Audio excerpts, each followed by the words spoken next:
انشاءاللہ روشنی ڈالوں گا آپ حضرات کے سامنے. آپ حضرات سے گزارش ہے کہ تھوڑی دیر آپ حضرات آ جائیں انشاءاللہ. اس کے بعد پھر کھانے میں سب لوگ مصروف ہو جائیں گے. الحمدللہ الحمدللہ نحمدہ ونستعینہ ونستغفرہ ونؤمن بہ ونتوکل علیہ ونعوذ باللہ من شرور انفسنا ومن سیئات اعمالنا من یهده اللہ فلا مضل له ومن یضللہ فلا ہادی له. فاعوذ باللہ من الشیطان الرجیم. بسم اللہ الرحمن الرحیم. وما ارسلناک الا رحمتا للعالمین. دوستو بزرگوں، یہ جو پروگرام ہے یہ ایک سنت عقیقہ کے نام سے رکھا گیا ہے اور واقعتاً خوشی کا اظہار کرنا بھی ہے. بعض مواقع پر اللہ تعالیٰ نے اور اللہ کے نبی صلی اللہ علیہ وسلم نے ہم لوگوں کو خوشی کا اظہار کرنے کا حکم دیا ہے. مثال کے طور پر آپ کے گھر میں کوئی مہمان آ جاوے،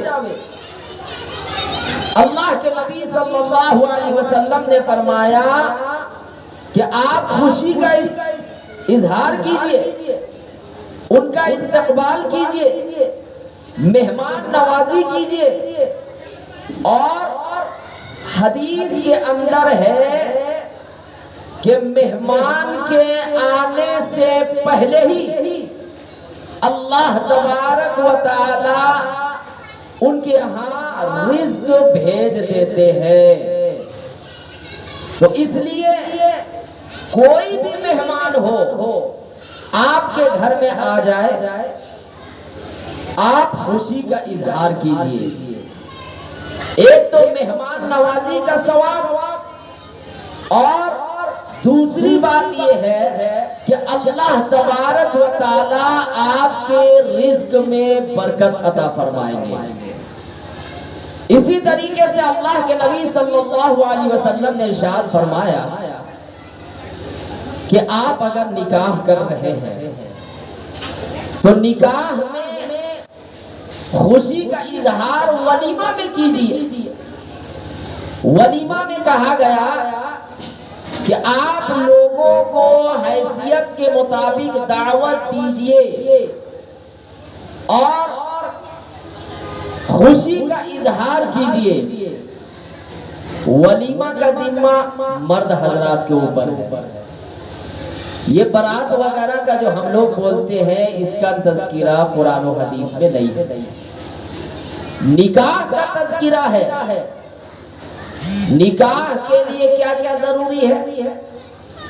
2 گواہ کا ہونا، ایجاب و قبول کا ہونا، مہر کا ہونا. تو نکاح کے لیے یہ ضروری ہے. اس کے علاوہ جو ہم لوگ کرتے ہیں وہ ایک رسمی چیز ہے، وہ غیروں کا طریقہ ہے. ہاں، ولیمہ کہا گیا کہ ولیمہ میں خوشی کا اظہار کیجئے. مرد حضرات کو یہ حکم دیا گیا کہ حیثیت کے مطابق، قرض لے کے نہیں، اپنے آپ کو ہلاکت اور پریشانی میں ڈال کر نہیں، جتنی آپ کی حیثیت ہے اتنا ہی کا ولیمہ کرنا چاہیے. اب آپ حضرات اس میں غور کیجئے. افسوس کے ساتھ میں کہنے پر مجبور ہوں کہ ہم لوگ شادیوں میں کتنے لاکھ پیسہ اڑا دیتے ہیں. اڑاتے ہیں یا نہیں؟ اڑاتے ہیں. یہاں تک کہ لون لے کر، قرض لے کر ہم برات وغیرہ میں نہ جانے کتنے پٹاخے وغیرہ چھوڑ دیتے ہیں اور نہ جانے فضول چیزوں میں ہم خرچ کر دیتے ہیں. اگر وہی پیسہ ہم جمع کر کے ہم مسلمانوں کے فلاح و بہبود کے لیے، مسلمانوں کو آگے بڑھانے کے لیے، یا مسلمان نہیں ہو کوئی بھی غیر مسلم بھی ہو، اگر کوئی غریب پریشان حال ہے آپ ان کی مدد کریں گے، کتنا ثواب ملے گا جو ہم فضول میں پیسہ خرچ کر دیتے ہیں. تو اس سے بچنا چاہیے اور دوسروں کو بھی تلقین کرنا چاہیے. اب یہاں پر دیکھیے اللہ کے نبی صلی اللہ علیہ وسلم نے ارشاد کیا فرمایا، تنکح المرأة لأربع لمالها ولحسبها ولجمالها ولدینها فاظفر بذات الدین تربت یداک، کہ انسان جو نکاح کرتا ہے وہ چار چیزوں کو دیکھ کر نکاح کرتا ہے۔ بعض لوگ مالداری کو دیکھ کر نکاح کرتے ہیں یا نہیں؟ بعض لوگوں کو صرف مال سے مطلب ہوتا ہے۔ بعض لوگ ایسے ہیں جو خوبصورتی کو دیکھ کر نکاح کرتے ہیں، خوبصورت ہے تو نکاح کر لیے۔ بعض لوگ ایسے ہیں جو برادری کو دیکھ کر نکاح کرتے ہیں کہ میرے برادری کا ہونا چاہیے، اور بعض لوگ دینداری کو دیکھ کر نکاح کرتے ہیں۔ لیکن اللہ کے نبی صلی اللہ علیہ وسلم کی تعلیم کیا ہے؟ اللہ کے نبی صلی اللہ علیہ وسلم نے فوکس کن چیزوں پر دیا ہے؟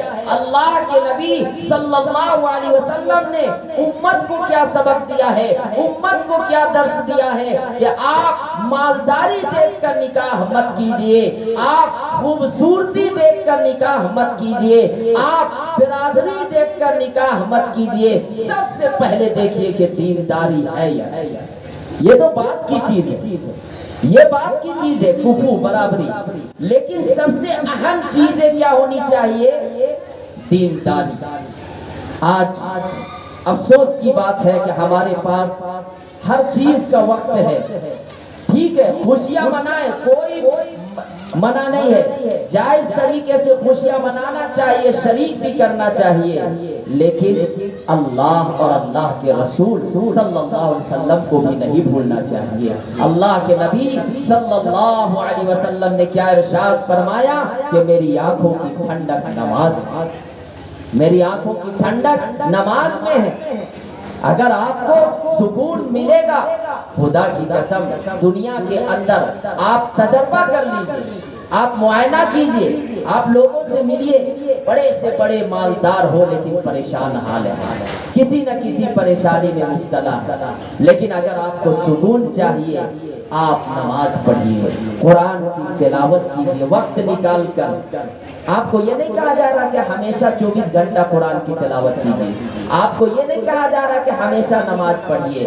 اگر پانچوں وقت کی نماز کا ہم ایک وقت متعین کریں گے، اگر فکس کریں گے تو 1 گھنٹہ 10 منٹ کے اعتبار سے 15 منٹ ہی لے لیجئے، سنت وغیرہ ملا کے 1 گھنٹہ، اگر 1 گھنٹہ ہم اللہ کو دے دیں گے، اللہ کو دے دیں گے، اللہ تبارک و تعالیٰ فرما رہے ہیں ان الصلاۃ تنہا عن الفحشاء والمنکر، کہ بے شک نماز بے حیائیوں کو، گناہوں کو روکتی ہے۔